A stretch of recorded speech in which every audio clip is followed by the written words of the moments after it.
লেখা আছে তুমি তোমাদের পরস্পরের মধ্যে প্রেম থাকুক, পরস্পরের মধ্যে কি থাকুক? প্রেম থাকুক। হালেলুয়া। এখানে লেখা আছে পরস্পরের মধ্যে প্রেম থাকুক, অথচ আমরা সেই পরস্পরের মধ্যে প্রেমটাকে পালন করছি না, তাহলে সে ধার্মিক নয়। তাহলে সে ধার্মিক নয়। বাইবেলে কি বলছে? তুমি শুধু ওখানে উপস্থিত হয়েছো, তুমি বাক্য শুনছো, ঈশ্বরের দৃষ্টিতে যে তুমি ধার্মিক তা নয়।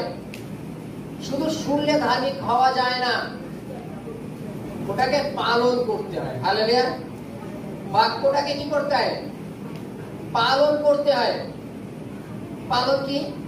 তিনি যে সমস্ত আজ্ঞা দিয়েছেন সেই আজ্ঞাগুলো পালন করা আমাদের প্রত্যেকের কর্তব্য, তাই তো নাকি?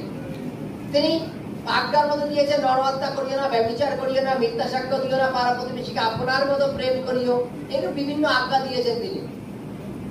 সেই আজ্ঞাগুলো আমরা পালন কতদূর করি? আর যদি আমরা পালন না করি, আমরা নিজেরা ধার্মিক বলে গণিত হতে পারি না। শাস্ত্রে বলছে যারা শুধু ব্যবস্থা শোনে, যারা শুধু নিয়ম কানুন শুধু শুনেই যায় অথচ পালন করে না, তারা ধার্মিক কখনো হতে পারে না। ধার্মিক সে যে ব্যক্তি বাক্য শোনে এবং পালন করে। যদি না বাক্য শোনে, তাহলে সে কি করে জানবে যে আমাদের কোন কোন নিয়মগুলো বা কোন কোন আজ্ঞাগুলো আমাদের পালন করা উচিত, আমাদের কিভাবে চলা উচিত, কি মেনে চলা উচিত? এটা আমাদের জানতে হবে।